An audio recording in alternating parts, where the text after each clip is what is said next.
Saitama est probablement la personne la plus difficile à impressionner dans tout One Punch Man. Un monstre détruit une ville, Saitama soupire. Un héros présente une technique secrète, Saitama pense surtout aux promotions du supermarché. Pourtant, il existe quelques exceptions. Des personnages qui ont réussi à attirer son attention, pas forcément parce qu'ils étaient capables de le battre, en réalité aucun d'entre eux n'en était vraiment proche, mais parce qu'ils possédaient quelque chose que Saitama reconnaît immédiatement.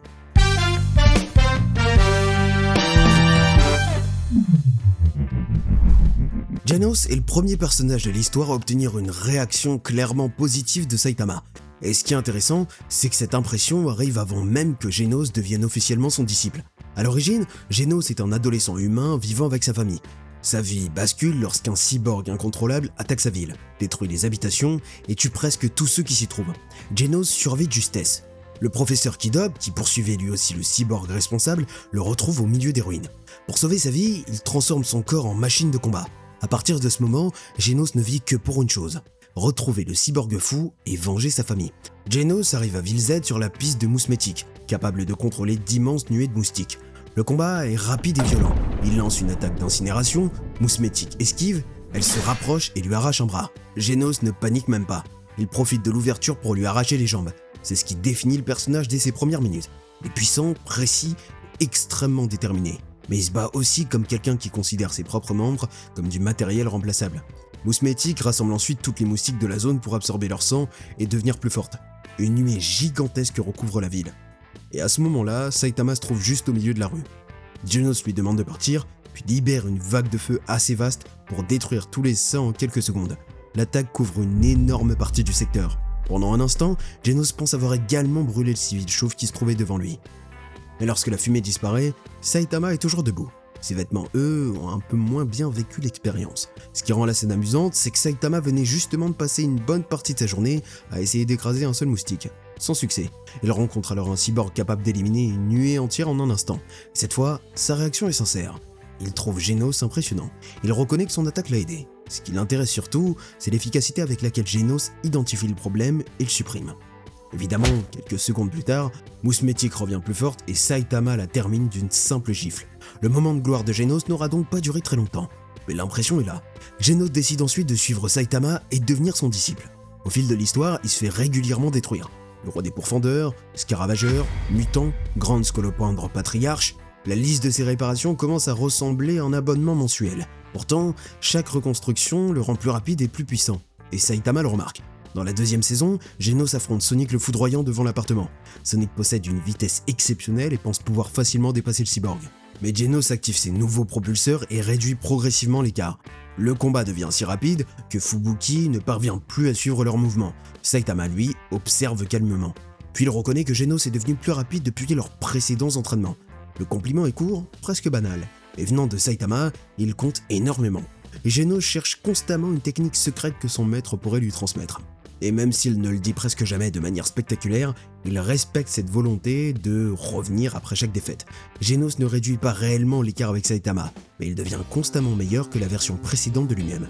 Et c'est précisément ce qui réussit à attirer l'attention de son maître. Le personnage suivant impressionne Saitama d'une manière complètement différente.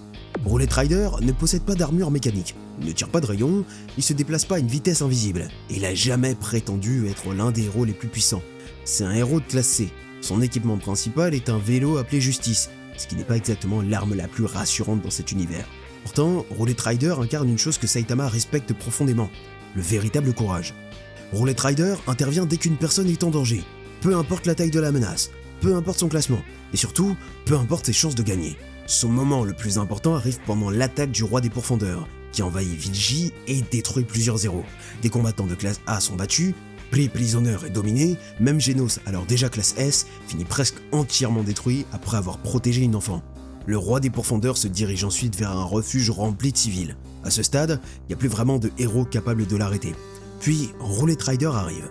Il lance son vélo sur le monstre, l'attaque ne lui fait pratiquement aucun dégât, mais elle détourne son attention de Genos, et cette simple seconde peut avoir sauvé la vie du cyborg. Roulette Rider sait exactement ce qui va se passer ensuite. Il se fait aucune illusion. Il reconnaît lui-même qu'il n'est pas assez puissant pour monter en classe B. Il sait que personne ne s'attend à le voir gagner. Mais il avance quand même. Le roi des pourfendeurs le frappe et l'envoie au sol. Roulette Rider se relève. Il charge à nouveau. Le monstre le frappe encore. il se relève encore. Les civils du refuge commencent à l'encourager parce qu'ils comprennent ce qu'il essaie de faire. Il achète du temps pour les personnes derrière lui. Roulette Rider lance finalement sa dernière attaque, le Justice Crash. Techniquement, c'est surtout un coup de poing lancé avec toute sa volonté. Le roi des pourfendeurs le termine d'une seule frappe, mais avant qu'il touche le sol, Saitama arrive et le rattrape. Puis il dit qu'il s'est bien battu. Ce compliment paraît étrange si on regarde que le résultat. Roulette Rider n'a pas blessé son adversaire, il n'a pas réussi à le ralentir durablement. Le combat était totalement à sens unique. Et Saitama ne juge pas seulement la puissance, il comprend l'intention. Roulette Rider est resté alors qu'il avait toutes les raisons de fuir. Il a protégé les autres avec les seuls moyens dont il disposait. Il a continué même après avoir admis sa propre faiblesse. Cela rappelle l'ancien Saitama, encore sans pouvoir, qui avait décidé d'affronter Krabotor simplement parce qu'un enfant était en danger. Roulette Rider représente encore cette version du héros, la personne qui ne gagne pas forcément, mais qui se présente quand même. C'est pour cela que Saitama ne se moque jamais de lui. Il lui parle pas comme un héros inférieur. Après la bataille, les deux hommes deviennent même amis. Roulette Rider est aussi l'un des rares personnages qui reconnaissent réellement la valeur de Saitama avant que le reste du monde comprenne qui il est. Son moment face au roi des pourfendeurs montre donc quelque chose d'important. Pour impressionner Saitama, il n'est pas nécessaire de détruire une planète. Parfois, il suffit de rester debout quelques secondes de plus, uniquement parce que des innocents comptent sur vous. Si Roulette Rider impressionne Saitama par son courage, Boros l'impressionne par sa puissance. Parmi tous les ennemis rencontrés au début de la série, Boros est la première personne que Saitama considère réellement comme forte. Et il le dit plusieurs fois. Boros est le chef des Dark Matter, une arme extraterrestre qui traverse l'univers en conquérant des planètes. Comme Saitama, il est devenu trop puissant pour son propre monde. Aucun adversaire ne lui résiste. Aucun combat ne lui procure d'excitation. Sa force, qui devait être une bénédiction, finit par devenir une prison. Puis une voyante lui annonce qu'un combattant capable de lui offrir un véritable défi existe sur une planète lointaine. Boros décide de partir à sa recherche. Le voyage dure 20 ans. 20 années à traverser l'espace pour vérifier une prédiction. C'est un engagement très sérieux envers une mauvaise décision. Son vaisseau finit par arriver au-dessus de Ville A. Sans négociation ni avertissement, les extraterrestres ouvrent le feu. La quasi-totalité de la ville est détruite en quelques instants. Le siège de l'association des héros reste debout. Principalement parce qu'il a été construit pour résister à des attaques gigantesques. Saitama se trouve à l'intérieur. Pendant que les héros de classe S affrontent les généraux de Boros au sol, Saitama saute sur le vaisseau, traverse la coque, se perd dans les couloirs et atteint finalement la salle du trône. Boros l'attend. Il explique la prophétie, son voyage et son besoin de rencontrer un adversaire digne de lui. Saitama écoute quelques secondes, puis il le frappe dans un pilier. Pour lui, la situation est simple. Boros vient de détruire une ville entière uniquement parce qu'il s'ennuyait. C'est pas exactement une introduction qui donne envie de discuter longtemps, mais quelque chose d'inhabituel se produit. Boros se relève. Son armure est détruite, mais son corps est toujours intact. Il explique que cette armure ne servait pas à le protéger, elle limitait son énergie. Maintenant qu'elle a disparu, il peut libérer sa véritable puissance. Le combat commence réellement. Boros accélère jusqu'à devenir presque invisible. Il traverse le vaisseau en frappant Saitama, son énergie détruit les structures autour d'eux. Et lorsqu'il est blessé, il régénère son corps en quelques secondes. Saitama remarque immédiatement cette résistance. Il reconnaît que Boros est fort. Pour la première fois, un ennemi survit à plusieurs attaques et continue d'avancer. Boros comprend que Saitama est l'adversaire annoncé par la prophétie. Saitama reste calme, mais lui accorde quelque chose qu'il refuse à la plupart de ses ennemis, du temps. Il le laisse utiliser ses transformations, probablement parce qu'il reconnaît lui aussi l'ennui d'être trop fort. Boros active alors Meteoric Boost. Cette forme compresse son énergie dans son corps et augmente brutalement sa vitesse. Chaque mouvement détruit le vaisseau. Chaque impact libère une quantité énorme de chaleur. Boros frappe Saitama à travers plusieurs salles, puis le projette dans les airs. Il lui donne finalement un coup de genou assez puissant pour l'envoyer jusqu'à la Lune. C'est l'un des moments les plus spectaculaires de la série. Saitama se retrouve assis dans un cratère lunaire. Il regarde autour de lui, retient sa respiration, puis estime rapidement la force nécessaire pour revenir sans détruire complètement le satellite. Il saute. Sur Terre, Boros pense avoir enfin remporté le combat. Quelques secondes plus tard, Saitama s'écrase à nouveau sur le vaisseau. Le simple retour de son adversaire remplit Boros de joie. Il l'attaque avec tout ce qui lui reste, avant que Saitama réponde par une pluie de coups ordinaires. Le corps de Boros est réduit en morceaux, mais grâce à sa régénération, il se reconstruit encore. C'est là que Boros révèle sa dernière attaque, la vague de destruction planétaire. Une vague d'énergie présentée comme capable d'anéantir la surface de la Terre. Il concentre toute son énergie dans cette attaque. Saitama utilise alors sa frappe bien vénère. Le choc de son poing neutralise le rayon et traverse le corps de Boros. Le combat est terminé. Boros s'effondre. Sa régénération ne peut plus suivre. Saitama s'approche de lui et lui dit qu'il est vraiment fort. Il lui accorde le combat que Boros était venu chercher. Mais Boros comprend immédiatement la vérité. Saitama retenait sa puissance depuis le début. C'était pas un duel équilibré, Saitama a simplement essayé de respecter son désir. Boros meurt en sachant que la prophétie était fausse.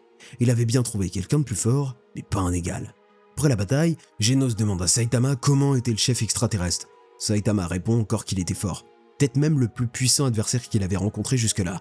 Saitama reconnaît donc sa force avant, pendant et après sa mort. Boros ne l'a jamais réellement menacé, mais il a résisté assez longtemps pour que Saitama se souvienne de lui. Il a montré une vitesse, une régénération et une énergie exceptionnelles, au point de pousser Saitama à utiliser sa frappe bien vénère. Boros est donc le premier ennemi à obtenir un respect constant de la part de Saitama. Il représente aussi un miroir, une version de ce que Saitama aurait pu devenir s'il avait laissé son ennui se transformer en obsession destructrice. Les deux hommes cherchaient la même chose, un combat capable de leur faire ressentir quelque chose. La différence, c'est que Saitama n'a jamais accepté de sacrifier des innocents pour l'obtenir, et c'est peut-être pour cela qu'il respecte la puissance de Boros, sans jamais respecter ses choix. Petit Empereur n'impressionne pas Saitama par une force physique démesurée. Ce qui attire son attention, c'est son intelligence, sa créativité et surtout sa résistance mentale. Pendant l'arc de l'association des monstres, Petit Empereur est encore un enfant, mais il organise une grande partie de l'opération. Il localise la base, prépare les communications et participe lui-même à la mission pour sauver Chenapon, le fils d'un dirigeant de l'association. Dans les tunnels, il rencontre Phoenix. Au départ, le monstre ne semble pas particulièrement dangereux. Petit Empereur utilise les gadgets cachés dans son sac pour le vaincre. Il libère ensuite Chenapon et tente de quitter la base. Mais Phoenix revient à la vie. Son costume lui permet de ressusciter après une expérience proche de la mort. Et chaque renaissance le rend plus puissant. Ce qui semblait être un combat déjà terminé devient soudain un problème qui refuse de rester mort. Petit Empereur protège Chenapon avec une barrière, puis active son arme ultime, Brave Giant. Un immense robot assemblé à partir de plusieurs modules qui remontent depuis le sous-sol. La machine possède une puissance énorme, mais son temps d'utilisation est limité. Phoenix réincarné, lui, continue d'évoluer. Il change de forme, augmente ses flammes, accélère, adapte ses attaques. Chaque fois que Petit Empereur trouve une solution, son adversaire modifie les règles. Le combat détruit plusieurs parties de la base jusqu'à ce que Saitama soit entraîné dans la zone par accident. Petit Empereur le prend immédiatement pour un civil perdu. Il essaie même de le protéger, ce qui est assez logique depuis son point de vue. Il voit un homme chauve, en costume jaune, au milieu d'un champ de bataille. Rien n'indique qu'il s'agit de la personne la moins en danger de toute la base. Phoenix réincarné utilise ensuite une capacité particulière.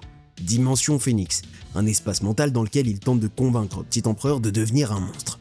Il lui explique que l'association des héros ne lui accorde pas le respect qu'il mérite, qu'on utilise son intelligence sans vraiment l'écouter, qu'en devenant un monstre, il pourrait obtenir la reconnaissance et la puissance qu'il recherche.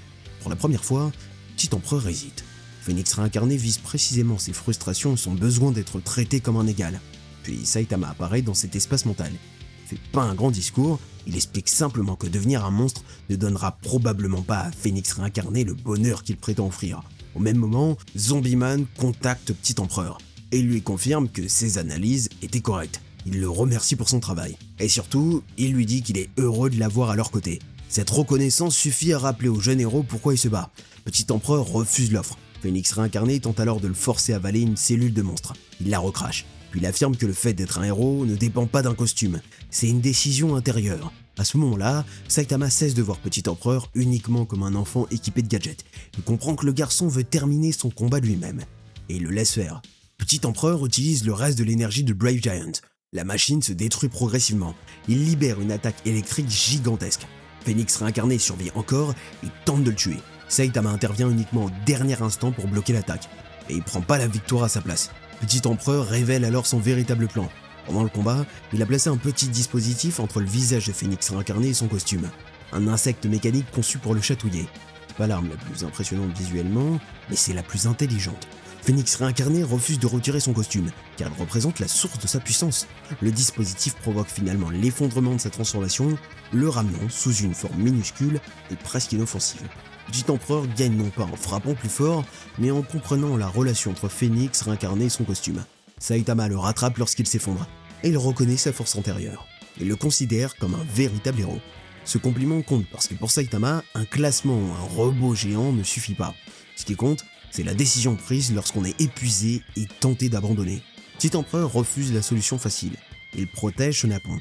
Il résiste à la manipulation. Et il termine le combat avec une idée que presque personne d'autre n'aurait imaginée. Ce jour-là, Saitama n'est pas impressionné par Brave Giant, il est impressionné par l'enfant à l'intérieur. Flash réussit à attirer l'attention de Saitama grâce à une qualité très précise, sa vitesse. Flash vient du village ninja, un lieu conçu pour transformer des enfants en assassins presque parfaits. L'entraînement y est brutal, les élèves apprennent à supprimer leurs émotions, à éliminer leurs cibles et à considérer les autres comme des obstacles. Devenu le meilleur membre de sa génération, il met fin au système et élimine les responsables du village. Plus tard, il rejoint l'association des héros et devient l'un des combattants les plus rapides de la classe S. Pendant le raid contre l'association des monstres, il affronte Flamme la Flamme Infernale et Wind la Tornale, deux anciens ninjas devenus monstres. Les deux pensent que leur transformation leur donne enfin l'avantage. Flash les élimine presque simultanément. La scène montre à quel point son contrôle du mouvement est précis. Il attend le bon moment, les force à se placer dans la même trajectoire, puis les coupe avant qu'ils comprennent son plan. Après ce combat, Flash se perd dans la base, son appareil de localisation est détruit. Il avance seul dans les tunnels et finit par rencontrer Saitama. Comme toujours, la première réaction de Flash est raisonnable et mesurée. Il l'attaque immédiatement. Saitama esquive, Flash essaie encore. Saitama esquive encore. Cette fois, Flash comprend qu'il y a un problème. Ces attaques ne sont pas seulement rapides, elles sont conçues pour surprendre des combattants expérimentés, mais Saitama les évite comme si elles arrivaient au ralenti. Flash reconnaît finalement le héros qu'il avait aperçu auparavant. Il décide malgré tout de continuer seul. Pour se débarrasser de lui, il accélère dans les tunnels.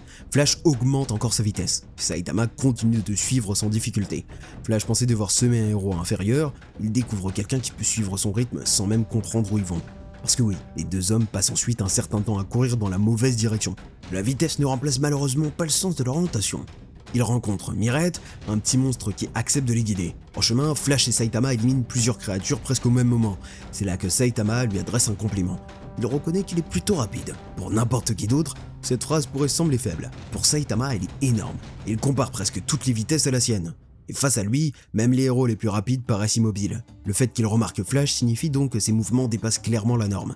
Évidemment, Flash n'apprécie pas vraiment la formulation. Il veut pas être simplement considéré comme plutôt rapide. Il veut être reconnu comme le ninja ultime. Mais c'est justement ce qui rend la scène efficace. Saitama ne cherche pas à flatter son ego. Il décrit simplement ce qu'il observe. Flash ne l'impressionne pas parce qu'il pourrait le rattraper. Il l'impressionne parce qu'il atteint un niveau de vitesse suffisamment inhabituel pour être remarqué. Et dans le monde de Saitama, c'est déjà un exploit. Garou est probablement le personnage qui impressionne Saitama de la manière la plus complète. Pas seulement par sa puissance, mais par sa technique, sa progression, ses instincts et sa capacité à évoluer en plein combat. Garou, ancien disciple de Bang, maîtrise les arts martiaux à un niveau exceptionnel, mais rejette le système des héros. Depuis l'enfance, il déteste les histoires où les héros gagnent parce que le public les soutient. Il décide donc de devenir le mal absolu, une présence censée unir le monde entier contre lui. Le problème, c'est que Garou agit souvent comme un héros tout en affirmant vouloir devenir un monstre. Il protège Falo, il évite de tuer ses adversaires humains, et même lorsqu'il devient de plus en plus violent, ses actions révèlent constamment une limite morale qu'il refuse d'admettre. Quand Saitama l'affronte réellement, Garou a déjà traversé une succession de combats presque impossibles.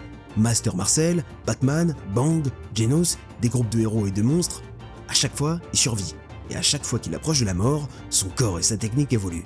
Au moment où il rencontre Saitama dans sa forme monstrueuse, Garou est devenu méconnaissable. Son corps est couvert d'une armure organique, sa force a augmenté, ses mouvements combinent plusieurs styles d'arts martiaux. Il pense enfin avoir atteint le niveau nécessaire pour incarner la terreur absolue. Saitama, lui, est principalement contrarié par les dégâts causés autour de lui. Le combat commence. Garou attaque avec une précision exceptionnelle. Il enchaîne les coups, change d'angle et utilise la force de Saitama contre lui. Pour presque n'importe quel autre héros, ce serait un cauchemar. Saitama encaisse sans difficulté, mais remarque que Garou s'est amélioré. Un peu. Ce mot détruit presque autant l'ego de Garou qu'un coup de poing. Pour lui, chaque transformation représente un immense sacrifice. Pour Saitama, l'amélioration reste visible mais minuscule. Garou devient encore plus agressif. Il utilise des techniques capables de détruire les structures autour d'eux. Il projette Saitama à travers les bâtiments. Il frappe avec assez de force pour modifier le terrain. Saitama continue de se relever sans aucune blessure. Puis Garou développe une nouvelle forme, des ailes, des cornes, un corps encore plus massif. Il tente d'écraser Saitama sous une avalanche d'attaques. Mais au milieu du combat, Saitama remarque aussi autre chose. Les actions de Garou évitent étrangement de tuer des innocents. Même lorsqu'il détruit une montagne, les conséquences finissent par protéger une ville menacée par la lave. Saitama lui dit qu'il possède de bons instincts des héros. Il le compare même à King. Garou reçoit ce compliment comme une insulte. Il veut devenir le symbole du mal. Saitama continue de voir un homme qui sauve les autres sans le reconnaître. C'est la première forme de respect qu'il lui accorde. Pas pour sa puissance, pour la personne qu'il essaie de cacher. Le combat change ensuite d'échelle. Garou augmente encore sa taille, il développe plusieurs bras, transforme son corps pour gagner en vitesse, il projette Saitama profondément sous terre. mais rien ne fonctionne. Saitama détruit progressivement son armure monstrueuse. Et pendant un instant, Garou redevient presque humain. Il comprend que toutes ces transformations restent insuffisantes. Puis Dieu intervient. L'entité profite de sa frustration et lui transmet une partie de sa puissance. Garou devient mode terreur cosmique. Son corps ressemble désormais à un ciel rempli de galaxies. Il comprend les flux d'énergie de l'univers, il peut reproduire les phénomènes naturels et copier les techniques de ses adversaires. Garou utilise la fission nucléaire dans ses frappes et libère un gamma ray burst inspiré de l'un des phénomènes les plus énergétiques de l'univers. Surtout, il active mode Saitama. Il copie les mouvements et la puissance de Saitama. Pour la première fois, quelqu'un échange d'écho avec lui en reproduisant directement son propre style. La situation devient tragique lorsque Garou tue Genos. Il arrache son noyau et le lance devant Saitama. À cet instant, Saitama ne cherche plus un combat intéressant. Il est en colère. Saitama lance sa frappe bien vénère au moment où Garou copie la même attaque. Leur collision menace la Terre entière.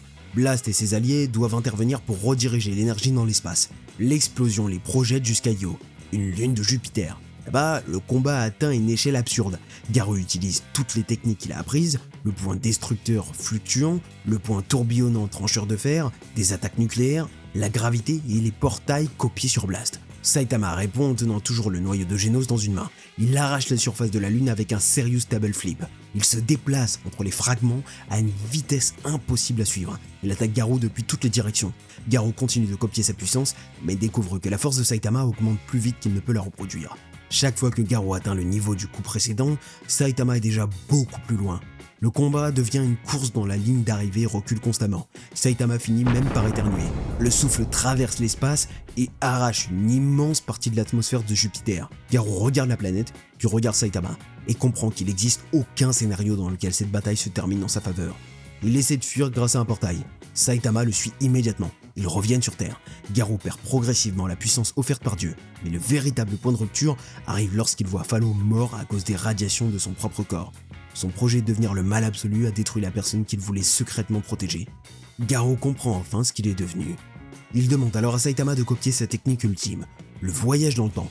Garou lui-même ne parvient pas à la maîtriser complètement, mais il sait que Saitama peut reproduire le mouvement énergétique nécessaire. Saitama accepte. Il observe la technique et pour la première fois, il exprime une admiration claire pour les arts martiaux de Garou. Il les trouve extraordinaires. Ce moment est essentiel. Saitama n'est pas impressionné par l'énergie cosmique offerte par Dieu. Il n'est pas impressionné par la copie de sa puissance. Il est impressionné par la technique que Garou a développée lui-même, par les années d'entraînement, par sa compréhension du mouvement et du flux d'énergie.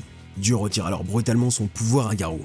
Son corps commence à se désintégrer, mais il tient assez longtemps pour permettre à Saitama de terminer la technique. Saitama remonte le temps. Il traverse les événements à l'envers, puis revient au moment où Garou vient juste de recevoir la puissance divine. Le Garou du présent ne comprend rien lorsque Saitama arrive et expulse l'énergie de Dieu d'un seul coup. La ligne temporelle tragique est effacée. Saitama fusionne avec sa version passée et oublie presque tout. Mais Genos, grâce aux données de son noyau, comprend ce qui s'est produit. Garou impressionne donc Saitama par sa progression, sa maîtrise des arts martiaux, ses instincts héroïques et sa décision finale de corriger son erreur. Boros a obtenu le respect de Saitama pour sa puissance, Garou obtient quelque chose de plus complexe. Saitama voit à la fois le combattant exceptionnel et le héros que Garou refuse d'accepter en lui-même. Tatsumaki est l'une des personnes les plus puissantes de l'association des héros. Avant même de rencontrer réellement Saitama, elle possède déjà une réputation presque mythique. Elle peut soulever des structures gigantesques, créer des barrières psychiques et affronter plusieurs menaces de niveau dragon. Pendant l'arc de l'association des monstres, elle porte une partie énorme de la bataille. Elle protège les autres héros, arrache la base ennemie au sol et affronte la fusion de Psychos et du roi des monstres malgré des blessures importantes. Mais le moment où elle impressionne réellement Saitama arrive plus tard, pendant l'arc des sœurs psychiques. Tatsumaki découvre que Tsukuyomi, un groupe lié aux expériences psychiques de son enfance, tente de récupérer Psychos. Une taupe au sein du clan Fubuki menace d'activer une capsule empoisonnée dans son corps. Tatsumaki localise l'objet grâce à ses pouvoirs, le transforme, l'extrait sans blesser sa sœur, puis neutralise l'ennemi en un instant. Cette action montre que sa puissance ne se limite pas à lancer des immeubles, elle peut aussi contrôler des objets minuscules avec une précision extrême.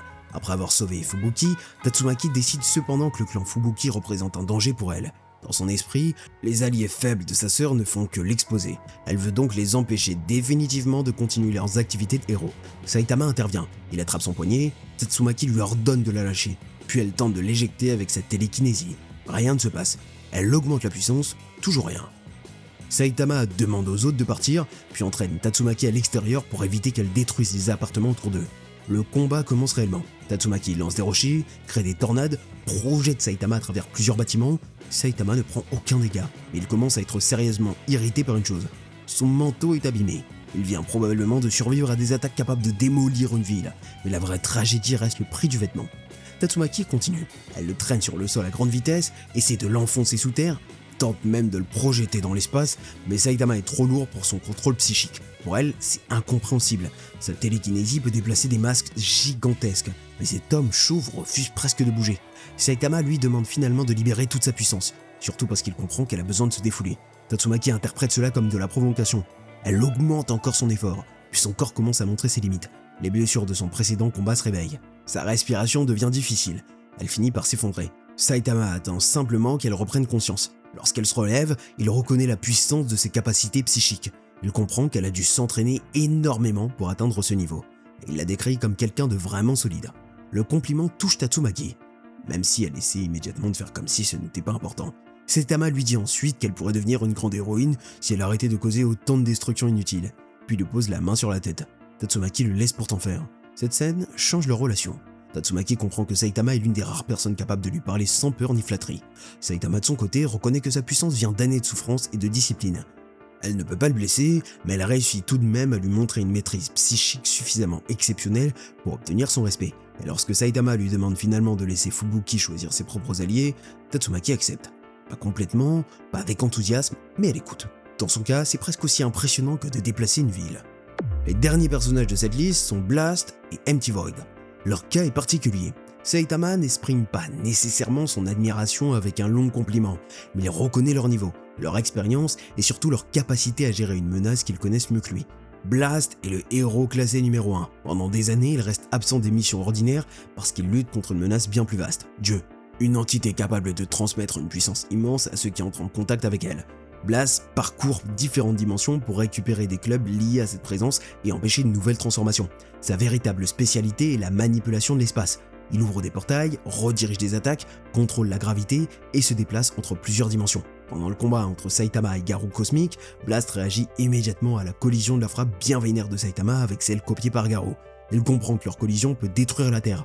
Avec l'aide de ses alliés, il déplace l'explosion dans l'espace. Ce simple exploit montre déjà le niveau auquel il travaille. Mais son histoire est aussi liée à Empty Void. Avant de devenir le fondateur du village ninja, Empty Void était un partenaire de Blast. Les deux hommes traquaient ensemble les cubes de Dieu. Puis Void entre en contact avec la puissance divine. Il devient un être mystérieux capable de se déplacer à travers une dimension supérieure et de lancer des attaques qui traversent l'espace lui-même. Blast l'affronte et le plonge dans le coma. Des années plus tard, Empty Void se réveille. Il revient avec l'intention d'absorber davantage de pouvoir et d'affronter Blast. Flashy Flash et Sonic sont également entraînés dans le conflit. Saitama, évidemment, se retrouve au milieu de tout ça, presque par accident. Empty Void prépare une attaque depuis une dimension extérieure. Une technique conçue pour frapper le monde depuis un angle impossible à atteindre. Saitama intercepte pourtant son arme, puis il le frappe. La confrontation que le manga avait préparée comme une guerre entre anciens partenaires se termine momentanément de la manière la plus One Punch Man possible. Le principal antagoniste est neutralisé avant que tout le monde arrive correctement sur place. Mais l'histoire ne se termine pas là. L'intervention de Saitama brise progressivement l'influence de Dieu sur Empty Void. Lorsque Blast arrive, il retrouve enfin l'homme qu'il connaissait autrefois. Puis une déchirure dimensionnelle s'ouvre. Des créatures liées à Dieu apparaissent dans le monde. Blast déploie immédiatement une barrière pour contenir leur attaque. Empty Void revient lui, utilise sa technique dimensionnelle pour les trancher. Blast enchaîne avec des frappes gravitationnelles capables de déformer l'espace. Les deux combattants montrent une coordination née de plusieurs années d'expérience commune. Saitama observe la scène et contrairement à son habitude, il ressent pas le besoin d'intervenir. Il comprend que Blast et Empty Void maîtrisent ce type de menace. Ils connaissent les dimensions, connaissent Dieu, et ils savent comment refermer la brèche. Saitama quitte donc la zone en leur laissant la responsabilité du combat.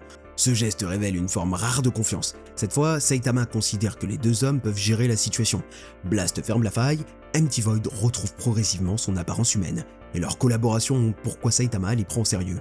Il possède pas seulement de la puissance, il dispose d'une expertise que lui-même n'a pas. Saitama pourrait probablement détruire les créatures plus facilement, mais Blast et Void savent comment stabiliser les dimensions et empêcher Dieu d'utiliser la brèche. Saitama reconnaît simplement que pour une fois, d'autres personnes sont mieux placées que lui pour terminer le travail. Et venant de l'homme qui règle normalement chaque problème avec un seul coup, cette confiance représente déjà un immense compliment. Au final, les personnages qui impressionnent Saitama ne le font pas tous de la même manière. Genos attire son attention par sa progression, Bullet Rider par son courage, Boros par sa puissance et sa résistance, Petit Empereur par son intelligence et sa force intérieure, Flashy Flash par sa vitesse, Garou par sa technique, son évolution et ses instincts héroïques, Tatsumaki par la maîtrise de ses pouvoirs psychiques, et Blast avec Empty Void par leur expérience face aux menaces dimensionnelles. Aucun n'est réellement proche de vaincre Saitama, mais chacun possède quelque chose qu'il ne peut pas ignorer.